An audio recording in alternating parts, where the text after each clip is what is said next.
Hello and welcome back to your own YouTube channel Freedom of Learning मा र आज हामी 25 plus useful idioms and phrases हरु discuss गर्ने छौं। यो idioms and phrases हरु थुप्रै कम्पिटिटिभ एक्जाम्स मा सोधिसकेको हो र मैले सेलेक्टिभली यहाँनिर राखेको छु हजुरहरुको निम्ति। तपाईहरुले पनि एकचोटी यसलाई अवश्य अन्तसम्म हेर्नु होला अनि केही न केही सिकेर नै जानु होला है।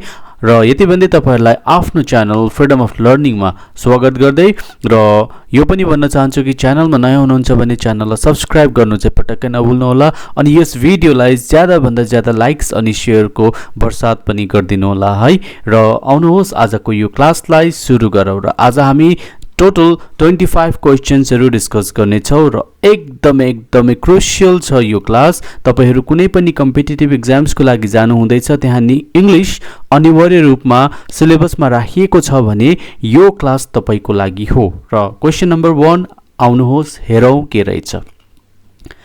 नम्बर 1 मा रहेको छ leave one in the lurch.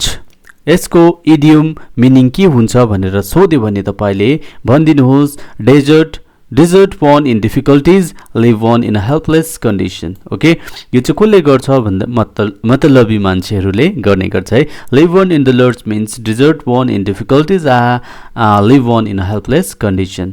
र कोही पनि मुसिबतको टाइममा तपाईलाई छोडेर जान्छ भनेपछि त्यो व्यक्तिमा यो क्वालिटी अवश्य पनि हुन्छ। Next number 2 like a fish out of water. Like a fish out of water भनेको चाहिँ तपाईको in a strange situation. Okay, next number 3 at once beck and call. यो यसको मिनिङ हुन्छ तपाईको under his control. Okay, to make both ends meet. To make both ends meet means to live within one's income. Number 5 in hot water means in trouble. Number 6 nip in the bud means destroy in the early age. Number 7 stick to one's guns. Okay, stick to one's guns means remain faithful to the cause.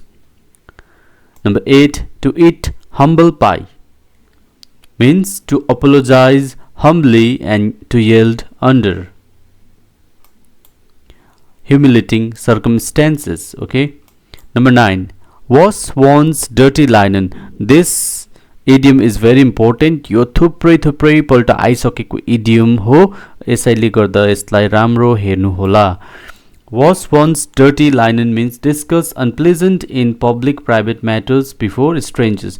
कसैको पर्वा नगरी आफ्नो private चीजहरु है पब्लिकमा discuss गर्नुलाई चाहिँ के भन्छ wash one's dirty linen in public. Okay, next number 10 to bail the cat. To bail the cat means to face the risks, to be the initiator. Okay, in a difficult situation कुनै पनि unpleasant situation मा हुनुहुन्छ भनेपछि you'll be the first one to take the risks. Okay, next number 11 a hard nut to crack means a difficult problem, a tough person rather you can say. Okay, number 12 let the cat out of the bag. Let the cat out of the bag means to reveal a secret. यदि केही कुरा लुकाएर राख्नु भएको छ कसैलाई surprise दिनु हुँदैछ भनेपछि त्यो टाइममा तपाईले यो इडियमलाई युज गर्न सक्नुहुन्छ।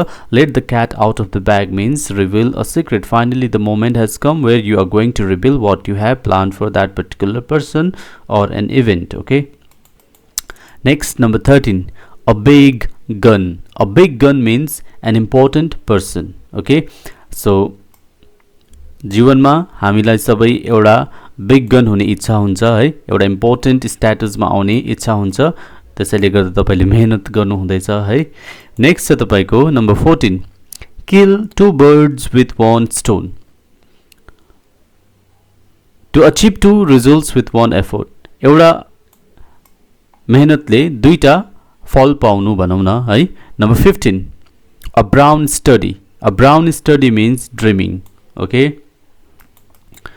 number 16 turn a deaf ear. Turn a deaf ear means disregard, to give less important, to ignore what one says. Okay, तपाईले भन्नु हुँदैछ तर तपाईको वाक्यलाई तपाईको बोलीलाई कदरै गर्दैन तपाईलाई के गर्दैछ इग्नोर गर्दैछ भनेपछि somebody is turning their deaf ear to you. Okay, number 17 a close shave. A close shave means narrow escape. Next, number 18. Turn over a new leaf. Turn over a new leaf means change for the better. A new beginning, rather, we can say. 19. Make up one's mind means decide. Number 20. In the long run. In the long run means eventually or ultimately. Number 21. Bring to light. Bring to light means disclose. Number 22. Pay off old scores means to take revenge. Pay off old score means to take revenge. Okay, र 22 हामीले discuss गरिसकिहाल्यौँ है. अझै पनि छ हाम्रो इडियम्सहरू, नसुर्ताउनुहोस्. र च्यानलमा नयाँ हुनुहुन्छ भने च्यानललाई सब्स्क्राइब गर्नु चाहिँ पटक्कै नबिर्सिनु होला. अनि यो भिडियो साथै अन्य क्लासेसहरू पनि मेरो च्यानलमा छ, त्यसलाई मन पराउनु हुँदैछ भनेदेखि तपाईहरूले त्यस भिडियोहरूलाई पनि गएर एकपल्ट हेरिदिनु होला है. अनि आफ्नै जस्तो एस्पिरेन्ट साथीहरूसँग यो च्यानल साझा गरिदिनु होला भन्ने मेरो यो नम्र निवेदन छ तपाईहरुप्रति है.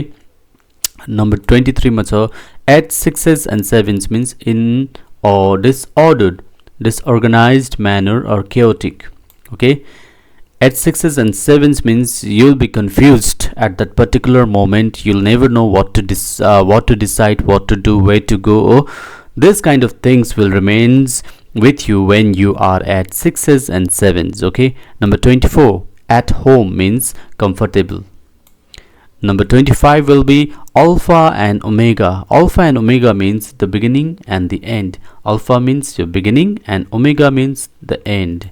At sea means your homework. Okay, at sea doesn't mean homework, but at sea चाहिँ मैले यहाँनिर राखिदिएको छुइनँ आन्सर. तपाईहरुले यो चाहिँ होमवर्क गर्नुपर्छ भनेको. ओके, at sea भनेको होमवर्क भने चाहिँ नपढ्नु होला फेरि. ओके, र आजको 25 इडियम्सहरू यो थियो. र यो एचसीको चाहिँ तपाईले कमेन्ट बक्समा गएर तपाईले लेखेर आन्सर छोड्नु होला. म हेर्छु र मेरो रियाक्सन पनि त्यहाँनिर दिनेछु.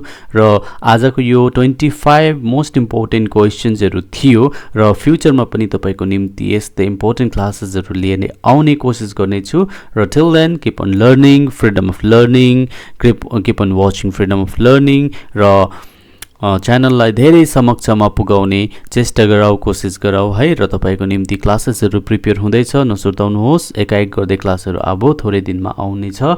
र till then keep on working from your side as well. Thank you so much for watching. Thank you so much. धन्यवाद.